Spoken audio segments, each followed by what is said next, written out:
2025년 7월 26일 오전 10시 2분.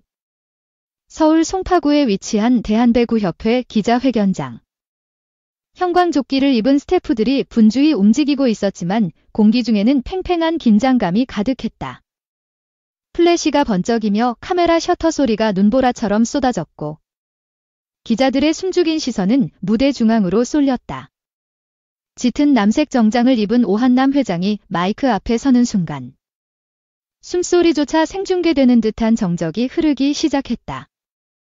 그는 짧지만 의미심장한 말을 꺼냈다. 협회는 공정성과 국가적 이익이라는 두 축을 동시에 지키기 위해 최선을 다하고 있습니다. 이재영 선수에 대한 징계 해제 여부는 곧 결론을 내리겠습니다. 이 27초 남짓한 선언은 그 순간부터 거대한 파장을 일으켰다. 팬 커뮤니티는 순식간에 마비됐고 포털 사이트 실시간 검색어에는 이재영, 그리고 노한남이라는 키워드가 상위를 차지했다. 한쪽에서는 무기한 퇴출이라는 문구가 담긴 징계 공문 캡처본이 다시 퍼지며 정의를 외쳤고 다른 한편에서는 유럽 리그에서 활약 중인 이다영의 하이라이트 영상이 올라왔다. 실력은 국경도. 논란도 넘는다이는 댓글이 달리며 두 자매의 복귀를 지지하는 목소리가 이어졌다.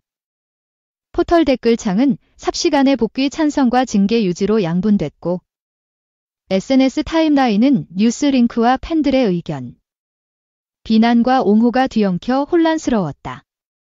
한편 거실 소파에 앉은 배구 팬들은 리모컨을 손에 쥔 채 점점 복잡해지는 마음을 추스르려 애썼다. 이제 한국 여자 배구는 포스트 김연경 시대로 진입했다. 카리스마 넘치던 주장 언니가 국가대표 유니폼을 벗은 뒤 세터라인은 리더십 부재에 흔들리고 공격진은 결정적인 순간마다 네트를 맞히거나 라인을 벗어나는 일이 반복됐다. 국가대표팀은 점차 하향 곡선을 그렸고 팬들은 과연 누가 이 공백을 메울 수 있을지 회의적인 시선을 보냈다. 그리고 그 타이밍에 돌아온 것이 바로 징계 해제라는 파문이었다. 오한남 회장의 발언은 불붙은 기름처럼 여론에 던져졌고 그것은 단순한 복귀 여부를 넘어 한국 배구계 전체를 흔들 수 있는 뇌관으로 작용하기 시작했다. 그 누구도 예상하지 못한 속도로 사태는 번져갔고 단 30분 만에 유튜브 알고리즘은 두 자매의 과거 명장면 클립들을 자동 추천하기 시작했다.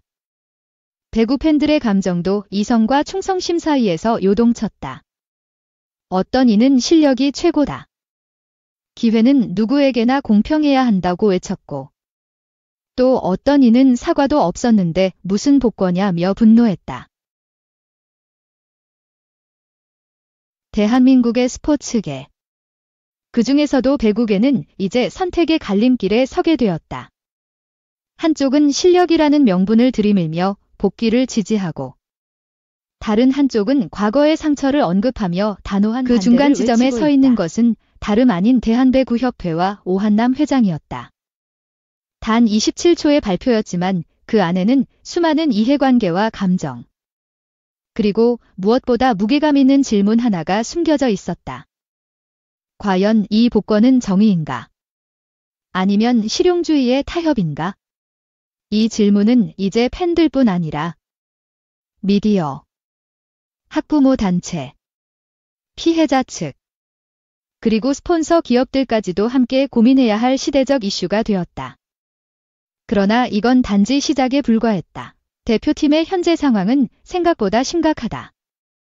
김연경이 떠난 이후 국가대표팀은 무게중심을 잃었다. 공격은 힘을 잃었고 세터지는 방향을 잃었다. 리더십 부재는 플레이 하나하나에 투영됐고 결과적으로 세계 랭킹은 10계단 이상 하락했다. 감독 교체라는 초강수도 분위기 반전에 실패했고 선수들의 사기 역시 바닥을 친 상태였다. 그런 가운데 복거설이 돌기 시작한 이다영과 이재영. 두 자매의 이름은 모든 상황을 단번에 뒤흔들었다. 유럽 무대에서 관록을 쌓은 세터와 측면 공격수. 그리고 한때 쌍천재라는 별명을 얻은 이들이 돌아온다면? 그것은 바둑판에서 장기말을 단숨에 장군 지점으로 옮기는 일이나 다름없었다. 단순한 선수 한두 명의 복귀가 아니라 전체 판도를 바꿀 수 있는 시나리오였다. 그런데 놀랍게도 이 시나리오는 회장 발언 이전부터 이미 협회 내부에서 가동되고 있었다. 프로젝트 피닉스, 즉 불사조 프로젝트라는 코드명이 내부 시스템에 입력되어 있었고, 이는 사실상 복귀를 전제로 한 기획이었다. 징계 불사조가 코트 위로 되살아난다는 이 콘셉트는 협회 내부 문건에 명시되어 있었다. 그 문건에는 총 5가지 복귀 로드맵이 담겨 있었다. 첫째, 협회가 공식 사과를 조건으로 징계를 해제하고 두 자매는 피해자에게 공개 사과 영상을 배포한다. 둘째, 조건부 해제. 복권은 보류하되 실업리그에서 한 시즌을 뛴 뒤 대표팀 선발 여부를 결정한다. 셋째, 공론화 없이 곧바로 대표팀에 소집하고 미디어 대응은 전면 차단한다. 넷째, 복귀 불가. 징계 유지 방침을 확정하고 이후 논의는 중단한다. 다섯째, 국가대표 선발권을 대한체육회 산하분쟁조정위원회로 넘겨 법적 중재를 거친다. 이 5가지 시나리오는 각기 장단점이 있었고, 실무진들은 셋째 안을 가장 현실적인 대안으로 평가했다. 즉, 복권은 하되 논란을 줄이기 위해 공론화를 피하고 미디어 접근은 철저히 제한하자는 판단이었다. 하지만 미디어팀은 정보 비공개는 오히려 불신을 키운다며 강력히 반대했다. 결국 타협안으로 떠오른 것이 바로 여론 관측용 기자회견이었다. 그 결과가 바로 오한남 회장의 27초 발언이었다. 언론과 팬의 반응을 지켜본 뒤 최종 결정을 내리는 구조. 기자회견은 곧바로 거대한 실험실이 되었고, 팬덤은 실험 대상이 되었다. 흥미로운 것은 기자회견 이틀 전, 이미 복귀 가능성을 염두에 둔 시뮬레이션이 내부적으로 진행됐다는 점이다. 협회 전략기획팀은 이다영과 이재영이 대표팀에 합류했을 때의 포지션 배치, 전술 변화, 경기력 지표 등을 정리한 비공개 리포트를 작성했다. 이 리포트에는 합류 즉시 전술 80% 재구성 가능시라는 문장이 적혀 있었다. 이는 단순한 예측이 아닌 현실 가능성이 높은 전략적 판단이었다. 게다가 코칭 스태프 일부는 이들의 복귀를 전제로 새로운 훈련 프로그램을 구상한 것으로 알려졌다. 루머에 따르면 기관차 세리머니 연습 영상이 이미 비공식 촬영됐으며 SNS 계정 전환 및 방송 인터뷰 시점도 설정되어 있다는 이야기도 돌고 있다. 이런 정황들은 복귀 시나리오가 단순한 가능성이나 우연이 아니라 이미 치밀하게 설계된 프로젝트라는 사실을 방증한다. 그 중심에는 프로젝트 피닉스가 있었고, 그 중심에는 결국 협회가 있었다. 하지만 이 시나리오에는 전제가 있었다. 바로 대중의 수용성이다. 팬들이 받아들이지 않는 복권은 오히려 역풍을 맞을 수 있기 때문이다. 그래서 기자회견은 여론의 풍향계를 체크하는 시험 무대였고, 그 무대 위에서 협회는 조심스레 첫 카드를 꺼낸 것이다. 결국 공은 다시 여론의 손으로 넘어갔다. 이제 그 여론이 복권이라는 단어를 어떤 색으로 물들일지 모두가 숨죽이며 지켜보고 있었다. 복귀 시나리오가 공개되자마자 가장 먼저 반응한 것은 피해자 측이었다. 기자회견 하루 전, 학교폭력 피해자 가족은 공식 성명서를 통해 강한 유감을 표명했다. 사과 한마디 제대로 받은 적 없다. 협회가 선수 보호만 고려한다면 법적 대응에 나설 것이다. 이 선언은 배구 팬들 사이에서 큰 파장을 일으켰고, 이내 다양한 단체들의 입장 표명이 이어졌다. 학부모 단체 3곳은 공동 성명을 통해 폭력 미화는 절대 안 된다고 목소리를 높였다. 전력 강화라는 이유로 학교 폭력을 덮는다면 학생 선수들의 인권은 누가 지켜줄 것인가? 이들의 주장은 사회적 상식에 기반한 외침이었고, 여론의 상당 부분은 이에 공감했다. 이러한 움직임은 10대 서포터즈들 사이에도 퍼졌다. 교복을 입은 고등학생 팬들이 온라인 청원 사이트에 징계 유지 촉구 캠페인을 개설했다. 해당 청원은 이틀 만에 10만 명의 동의를 얻으며 포털 메인을 장식했고 언론의 주목을 받았다. 이처럼 다양한 연령대와 계층에서 비판이 나오자 복귀 찬성 여론은 흔들리기 시작했다. 하지만 반대편 목소리도 결코 작지 않았다. 라디오 방송에 출연한 해설위원 A씨는 다소 철학적인 비유를 들었다. 짜장면과 짬뽕은 언뜻 비슷해 보이지만 국물색이 다르다. 과거 잘못은 짜장면이고 지금 대표팀 현실은 짬뽕이다. 두 문제를 섞으면 맛이 변질된다. 이 말은 곧 실력 우선 복귀를 지지하는 주장으로 해석되었다. 결국 팬들 사이에서는 짜짬짝 논쟁이라는 해시태그가 생겼고 패러디 밈이 퍼지기 시작했다. 유튜브 채널에서는 실시간 토론방이 열렸고 댓글창은 실력 우선 vs 사과 먼저로 양분됐다. 특히 스포츠 전문 채널 K서브에서 진행한 라이브 토론은 동시 접속자 4만 명을 기록했다. 진행자는 중립을 지키려 노력했지만 채팅창은 격렬한 논쟁으로 번졌다. 선수 생명을 앗아가는 것도 또 다른 폭력이다라는 의견과 피해자는 아직도 트라우마에 시달리고 있다는 댓글이 교차로 노출되며 감정이 격해졌다. 90분간의 토론이 끝난 뒤 영상 조회수는 68만 회를 넘어섰고 광고 단가까지 급등했다. MC는 이슈는 뜨겁지만 지갑은 더 뜨겁다며 농담처럼 마무리했지만 그 말 속엔 진실이 담겨 있었다. 논란은 감정만 자극한 게 아니라 콘텐츠 시장 전체에 불을 붙였다. 이 상황을 두고 미디어학 교수 B씨는 논란은 화폐다. 그 자체로 경제적 흐름을 만든다고 평했다. 엔터테인먼트 뉴스가 도덕성과 이익 사이에서 균형을 맞추려면 결국 이야기 구조가 설득력 있어야 한다. 이 말은 즉 복귀 논쟁이 단순한 윤리 문제를 넘어서 스토리텔링 경쟁이 되었음을 의미한다. 지상파와 케이블 방송도 빠르게 움직였다. JTBC는 자매 징계 4년. 무엇이 변했나라는 제목의 탐사 다큐를 편성했다. KBS는 학교폭력과 스포츠 스타라는 기획 보도를 준비 중이라고 밝혔다.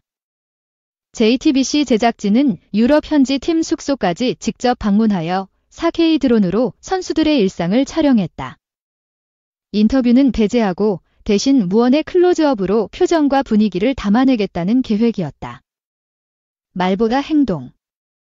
행동보다 표정이 메시지를 강하게 전달한다는 연출 철학이었다. 방송일은 징계 해제 결정일 직후로 예고됐다. 다큐가 방영되면 여론은 다시 출렁일 것이고 그 파장은 정치와 기업으로도 번질 수 있다. 이미 광고업계는 발빠르게 계산기를 두드리기 시작했다. 한 스포츠 에이전시는 두 자매 복귀를 전제로 러브콜이 8건 이상 올 것이라 내다봤다. 실내 스포츠 브랜드는 쌍둥이 서브 기술을 광고 콘셉트로 삼아 시안을 만들었고 건강식품 업체는 상처도 땀도 다시 에너지로 라는 문구를 테스트하고 있다. 그러나 반대편 컨설팅 업체는 2023년 축구선수 사생활 논란 때 브랜드가 입은 타격을 잊지 말라고 경고했다. 네거티브 파급력은 ROI 계산을 뒤집는다우는 말이 회의실에 반복되기 시작했다. 결국 광고 시장은 여론 선결, 계약 후 확정이라는 분위기로 흐르고 있다. 좋은 여론이 형성되면 계약은 빠르게 진행되겠지만 악화되면 모든 계획은 서랍 속으로 들어갈 것이다.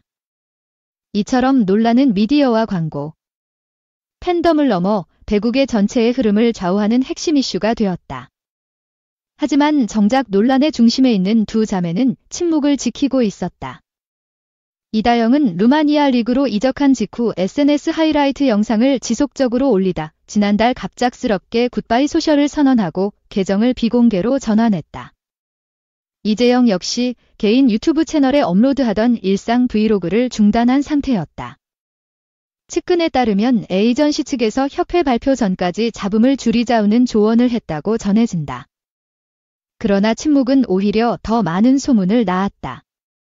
대표팀 전술 시뮬레이션이 이미 완성됐다는 이야기부터 FIVB에 공식 질의서를 보내 경기력 검증 면책을 요청했다는 주장까지. 루머는 멈추지 않았다. 어떤 팬은 피해자에게 사과 편지를 수십 통 보냈다는 주장을 커뮤니티에 올리며 스크린샷과 녹취록 한 구절 한 구절을 근거로 삼아 사실 여부를 추적하고 있었다. 협회는 절차적 정의를 최우선한다는 원론적인 답변만 반복했고 공은 다시 여론장으로 굴러 들어가고 있었다. 기자회견 직후 오한남 회장의 개인 연락처가 커뮤니티에 유출되는 사건이 발생했고 그는 기자단 단체 채팅방에 전화기 끄겠습니다 라는 메시지를 남겼다. 한편 협회는 의견 청취 시스템을 시범적으로 가동했다. 국민 이메일 제안을 받는 시스템으로. 본래 지방체육회 투명 행정 모델이었으나 전국 규모의 논란에 최초로 적용되는 사례가 되었다. 첫날에만 5만 통이 넘는 이메일이 접수되며 파일럿 서버가 다운됐고 IT 파트너사는 이를 디아블로 신규 서버급 트래픽이라 표현하며 긴급 증설을 약속했다. 그러나 시간이 촉박했다. 대표팀은 8월 둘째 주까지 파리 예선 엔트리를 제출해야 했고 협회가 8월 초까지 결론을 내리지 못할 경우 이진 세터 체제로 대회를 맞이해야 했다. 이 상황에서 코칭 스태프 일부는 두 자매가 합류하면 전술 80% 재구성이 가능하다며 복귀에 대한 기대감을 거리낌 없이 드러냈다. 어떤 소문에 따르면 이미 기관차 세리머니 연습 영상이 비공식적으로 촬영되었고 복귀 후 팬미팅, KOVO 컵 대회 시범 출전, 다큐 방영, 광고 촬영까지 모든 일정이 숨가쁘게 준비되어 있다는 주장도 돌고 있었다. 반대로 복귀가 무산될 경우 협회는 학교폭력 근절이라는 상징적 이미지를 지킬 수 있지만 성적 부진이 이어질 경우 실력을 외면한 결과라는 비난과 마주해야 한다. 그야말로 양자택일이 아닌 양날의 검이었다. 이 와중에 국제배구연맹 FIVB도 상황을 예의주시하고 있었다. FIVB 관계자는 선수 선발은 각국 자율이나 징계 이력자 복귀 절차의 적절성을 모니터링하겠다고 밝혔다. 이는 절차상 하자가 있다면 국제대회 엔트리 등록이 지연될 수 있다는 의미였다. 사실상 준최후 통첩에 가까운 이 메시지에 대해 협회는 국제규정을 숙지하고 있다에는 짧은 답변만 반복하며 조심스러운 태도를 유지했다.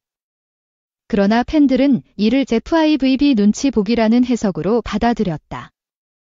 오늘 아침까지만 해도 징계 유지 여론이 우세했으나 오후 들어 포털메인의 대표팀 하이라이트 영상이 걸리자 분위기는 반전되었다. 실력 우선 댓글이 갑자기 늘었고 유튜브 알고리즘은 과거 두 자매의 슈퍼세이브 클립들을 자동 재생 목록으로 노출시키기 시작했다. 감정은 데이터 위에 올라탈 수 있는가? 라는 말이 떠오를 정도였다. 조회수가 증가할수록 복귀 분위기도 자연스럽게 탄력을 이렇게 받기 시작했다.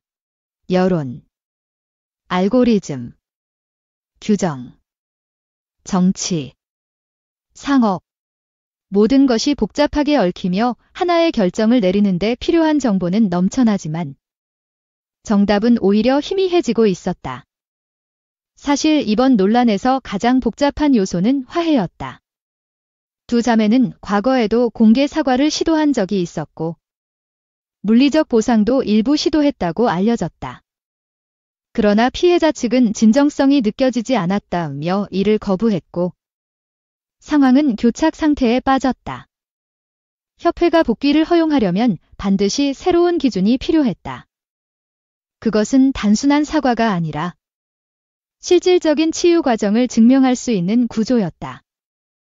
스포츠인권재단은 중재 전문가 투입을 제안하며 비공개화해 절차를 돕겠다고 나섰고 심리상담센터연합회는 공동 치유 프로그램을 제시했다. 이 방식이 실현될 경우 단순한 선수 복귀 모델이 아닌 가해자 피해자 동시 회복 모델이라는 새로운 스포츠 사례가 탄생할 수 있었다. 그러나 그렇게 되기까지는 복잡한 절차와 협회의 행정적 부담이 뒤따를 수밖에 없었다. 무엇보다 중요한 것은 피해자 측의 동의였다. 그 과정에서 여론이 또 한 번 갈라졌다. 일각에서는 이 정도면 할 만큼 했다. 이는 온정론이 대두됐고, 반대편에서는 사과받지 못한 상처는 여전히 현재 진행형이라며 강경 입장을 고수했다. 협회는 한 걸음 물러서며 상황을 관망하는 듯 했지만 그 실상은 고도로 정제된 전략과 여론 분석이 함께 움직이는 국면이었다. 협회 내부에서는 복귀 이후 일정까지도 시뮬레이션되고 있었다. 가을 대표팀 훈련 합류 KOVO컵 시범 출전 국내 팬미팅 및 방송 다큐 광고 론칭 파리 예선 출전. 이 모든 일정은 조건부 복귀를 가정한 가상의 시간표였지만 너무도 구체적이었다. 반면 복귀 무산 시나리오도 함께 준비됐다. 국내 리그 진입이 차단된 두 자매는 다시 유럽 무대로 복귀할 수밖에 없었고, 협회는 반성과 도약이라는 구호 아래 젊은 세터와 공격수에게 기회를 줄 계획이었다. 이런 양쪽 시나리오는 복귀 여부와 무관하게 배국의 대전 환기가 이미 시작되었음을 뜻했다. 어떤 방향이든 그 여파는 적지 않았다. 선수 개인은 물론 협회, 미디어, 팬덤, 광고주, 그리고 한국 배구 전체가 영향을 받는 구조였다. 더 이상 이것은 두 자매만의 문제가 아니었다. 배구를 둘러싼 생태계 전체의 선택이자 시험이었다. 결국 모든 스포트라이트는 결정의 순간만을 기다리고 있었다. 그 순간, 한쪽에서는 눈물과 포옹이, 다른 한쪽에서는 실망과 분노가 터져나올 것이 분명했다. 누군가는 실력에 환호하고, 누군가는 기억 때문에 등을 돌릴 것이다. 그것이 바로 스포츠의 양면성이다. 모든 감정이 충돌할 때마다 우리는 다시 깨닫는다. 스포츠란 단지 승패의 문제가 아니라 인간의 서사와 윤리를 시험하는 무대라는 사실을. 논란의 중심이 된 이다영, 이재영 자매는 결국 코트 위에서 다시 모습을 드러낼 것인가? 아니면 플래카드 속 이미지로만 남을 것인가? 한국 여자 배구는 지금 그 극적인 변곡점을 통과하고 있으며 그 변화의 흐름을 우리는 실시간으로 목격하고 있다. 모든 퍼즐 조각이 제자리를 찾아가고 있었다. 그러나 마지막 한 조각은 아직 채워지지 않았다. 그 조각은 다름 아닌 선택이었다. 누가 선택하는가?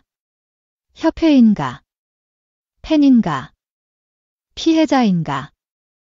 아니면 여론인가? 이 질문은 이번 사태의 본질을 다시 돌아보게 만든다. 누구의 목소리가 더 크냐가 아니라 어떤 목소리가 더 책임감 있느냐가 중요한 순간이다. 징계 해제라는 결정은 단순히 제도의 문제가 아니라 시대 정신의 선택이다. 대한민국 스포츠는 이제 기록보다 가치를 선택할 준비가 되었는가? 그 선택에 따라 우리는 반복이 아닌 진전을 경험하게 될 것이다. 하지만 아이러니컬하게도 아무리 준비해도 그 순간은 늘 예기치 않게 찾아온다. 회장의 27초 발언이 그러했고 팬들의 댓글 폭주가 그러했으며 SNS의 알고리즘 반응, 광고주의 결정 보류, 피해자의 성명 발표, 모든 것이 예상할 수 없는 흐름 속에서 우리의 선택을 재촉하고 있다. 그리고 그 흐름은 지금 이 순간에도 계속 이어지고 있다.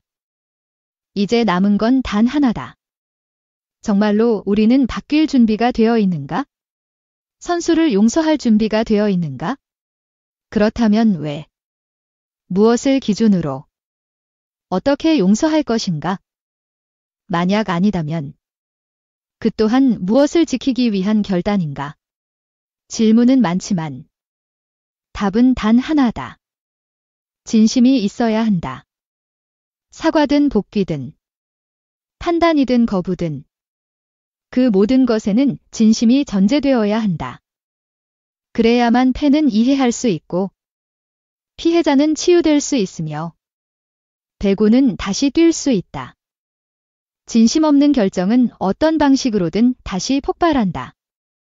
오늘 내리는 결정은 내일의 기준이 된다. 그리고 그 기준은 또 다른 논란의 토대가 되거나 혹은 새로운 시대의 출발선이 될 것이다. 한 가지 분명한 건 아무것도 없던 시절로는 돌아갈 수 없다는 사실이다. 우리는 이미 너무 많은 걸 보았고, 느꼈고, 겪었다. 두 자매의 복귀 여부는 단순한 뉴스가 아니라 대한민국 스포츠 사회의 축소판이자 미래를 예고하는 예언서와도 같다. 그것이 바로 이번 사태의 무게이며 우리가 끝까지 지켜봐야 할 이유다. 이제 곧 결정의 시계는 마지막 초침을 향해 다가서고 있다. 그 초침이 멈추는 순간 한쪽에서는 박수가, 다른 한쪽에서는 고개 숙임이 터질 것이다. 그리고 우리는 다시 배구장으로 혹은 TV 앞으로 돌아가 또 다른 경기를 기다릴 것이다. 그 경기가 단순한 점수판 싸움이 아니라 더 깊은 이야기로 채워지길 바라며 모든 감정의 끝에 한 줄 요약을 남긴다. 이야기는 끝나지 않았다. 지금부터가 시작이다.